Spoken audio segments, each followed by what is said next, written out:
Got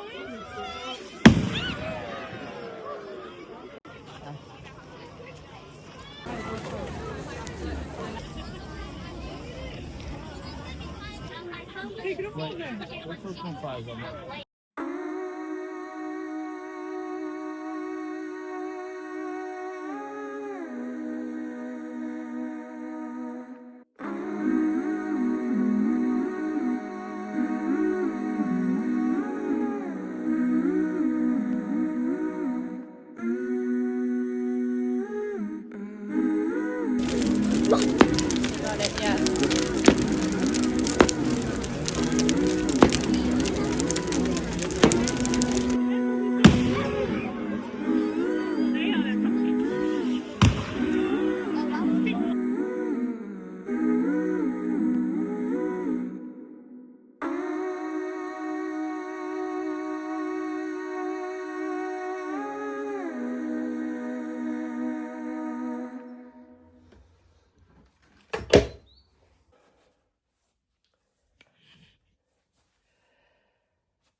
So it was my birthday last week. On Friday I turned 47.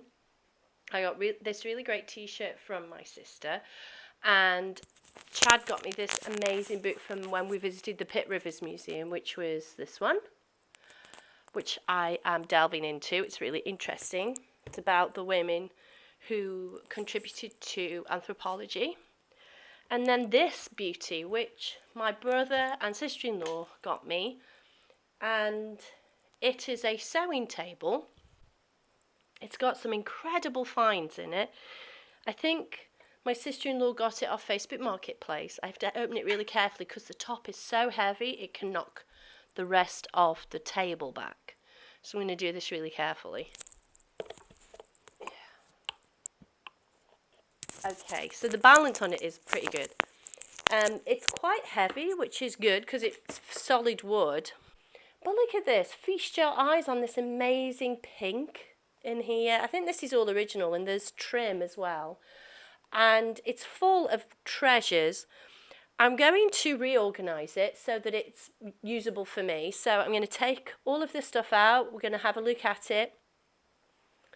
So there's some great lace, which I probably will dye, and I'm going to use it in a lot of my projects. I love lace, and this is cotton lace, so that's great. I've also got some of these really cool tins. They're old tobacco tins, and there's several of them. And clearly whoever owned this, or somebody they knew, used a lot of the same brand. They were quite faithful to this St. Bruno brand. And it's popular, so it's Ogden's St. Bruno Flake. So it was obviously maybe for pipes or for roll-ups.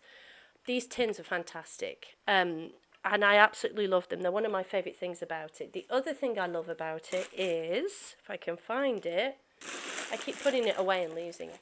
Okay, so this wooden spool, there's only one of them that I can find, but this is amazing because you don't see these at all anymore. It's wood, it's obviously been done on a lathe, and back in the day, this is what we used for cotton instead of the ugly plastic ones that we have now, which are a bit more like this. The thing that I find funny about these is they are coloured to look like wood, but they're not, they're plastic. And this was still, these are probably still pretty old though, because if you look at the branding, it's quite retro. And now with spools, they are quite plasticky, like they're bright white and things, or black. So they don't look quite the same. I think this is indicative of where we have gone wrong in humanity, because this worked brilliantly. It is far more attractive, and it is far more environmentally sustainable, I would say. Yes, it uses wood. It uses a very small amount of wood, though. And eventually it'll break down, or you could even recycle them, because these wood things last forever. You could probably go back and get them redone. I don't think that's how they did it in the old days, but I think that's how we should do it now, is collect these wooden spools and then just have them rewound or whatever, refilled with cotton, instead of the plastic ones, which will eventually go into a landfill and are not very attractive and are bad for the environment. So, yeah, it's really a shame. Lots of chalk. So whoever did this stuff, I think, was a dressmaker. I don't know what this is. Oh, it's now that is fabulous, isn't it? It's an old tape measure. So, and to be honest, I never not needed. I always need tape measures. And there's even another one that's like a proper kind of tailor's tape measure, which is great because I use those a lot. And what I tend to do is use and measure something and then can't find the tape measure, I've put it somewhere. So there's always a need for those. This fun little box has got some pins in it. But yeah, so it's got a lot of very cool stuff. Lots of lace and tape, which I definitely will use. These really nice buttons and so on. But I'm going to take everything out, organise it, and then put in the things that I will probably use the most.